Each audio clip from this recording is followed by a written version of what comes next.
Hello दोस्तों, मैं doctor Mahendra Budania joint replacement and arthroscopic surgery के सीरीज के तहत बनने वाले वीडियोस के अंतर्गत आपसे हम मिलते रहते हैं। और आज आपसे एक बार फिर हम मिलने के लिए आए हैं एक डिफरेंट टॉपिक के साथ। बहुत इम्पोर्टेंट है, आप लोगों के बहुत काम का है, ध्यान से सुनिए।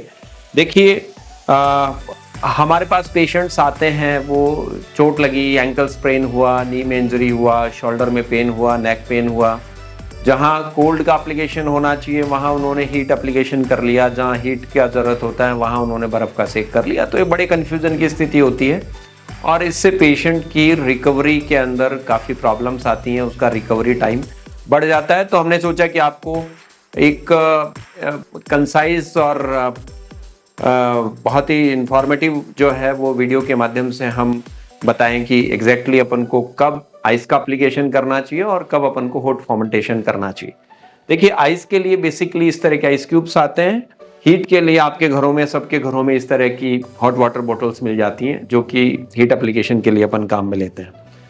तो चोट की स्थिति के जैसे मान लीजिए कि अपन चल रहे थे रोड के ऊपर, अपना एंकल ट्विस्ट हो गया, सूजन आ गया, उसको हम एक्यूट इंजरी की स्टेट कहते हैं और ये लगभग 72 घंटे तक किसी भी पेशेंट के अंदर रहती है। 72 घंटे तक हमेशा और हमेशा जो है वो चोट के आसपास ब्लड का फ्लो बढ़ता है और ब्लड फ्लो बढ़ने से वहाँ पे स्वेलिंग बढ़ती है, रेडनेस बढ़ती है और इन्फ्लेमेशन जो है वो, जिसको रिस्पॉन्स को अपन इन्फ्लेमेशन बोलते हैं, वो उस इलाके के अंदर होता है। तो बेसिकली आइस एप्लीकेशन क्या करता है, आइस जो है वो ब्लड वेसल्स को कॉन्स्ट्रिक्ट करता है, उनको सिकोड़ता है। तो वहाँ पे ब्लड फ्लो का कम हो जाएगा और ब्लड फ्लो कम होने से जो चोट के बाद की पैदा होने वाली सूजन या रेडनेस की जो स्थिति है उसको कंट्रोल करने में हेल्प मिलती है। तो इंजरी के बाद 72 घंटे के लिए जो पोस्ट इंजरी एक्यूट स्टेज होती है, जिसको फर्स्ट स्टेज ऑफ इंजरी हम कहते हैं, उसके अंदर हमेशा और हमेशा आपको इन्फ्लेमेशन को, स्वेलिंग को, रेडनेस को कम करने के लिए आइस एप्लीकेशन करना चाहिए। पहले 72 घंटे के अंदर कभी भी आपको हॉट एप्लीकेशन नहीं करना चाहिए। अब आता है कि हॉट एप्लीकेशन कहाँ करना चाहिए। जैसे आपके पुराने पेन है, बैक पेन है, नेक पेन है, आपने ट्रैकिंग किया, काफ पेन हो गया, ऐसी स्थिति के अंदर आपको हॉट वाटर एप्लीकेशन करना चाहिए।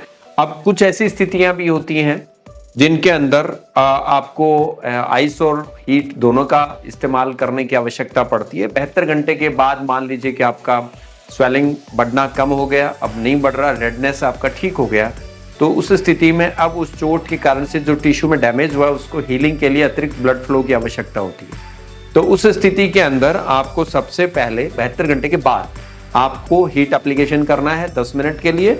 और अब ब्लड फ्लो बढ़ा, फ्रेश ब्लड आया, हीलिंग प्रोसेस स्टार्ट हुआ। अब उस ब्लड फ्लो को स्टेबलाइज करने के लिए आपको 10 मिनट हमेशा और हमेशा आइस का एप्लीकेशन उसके अंदर करना चाहिए। अब बात आती है कि कितने दिन तक ये यूज करना चाहिए।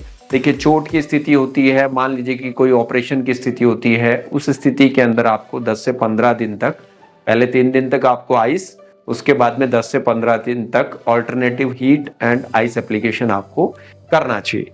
एक बात का ध्यान रखना चाहिए दोस्तों कि कभी भी आपको चोट लगी, उसके अंदर आपका स्किन कट हो गया, ब्लीडिंग होने लग गया, उसके ऊपर डायरेक्टली कभी भी आइस पैक को अप्लाई नहीं करना चाहिए, क्योंकि इससे इन्फेक्शन होने के चांसेस भी रहते हैं।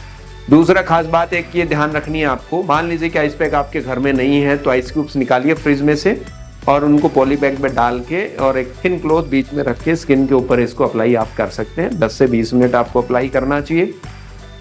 दिन में 4 से 5 बार आपको अप्लाई करना चाहिए। और आपको जब आप रखेंगे इसको तो नमनेस या बर्निंग सेंसेशन फील होंगे, आपको घबराने की आवश्यकता नहीं है। तो मेरे ख्याल से दोस्तों, इस वीडियो के माध्यम से हम लोगों ने आपको सारी की सारी जानकारी बताने की कोशिश करी है और इससे एक बड़ा कन्फ्यूजन कि कब हमें हीट अप्लाई करना चाहिए, कब हमें कोल्ड अप्लाई करना चाहिए, ये आपका दूर होगा। और आई होप ये वीडियो आपको पसंद आया और आई रिक्वेस्ट यू ऑल कि हमारे इस चैनल को सब्सक्राइब करिए और लाइक ज़रूर करिए। थैंक यू वेरी मच दोस्तों।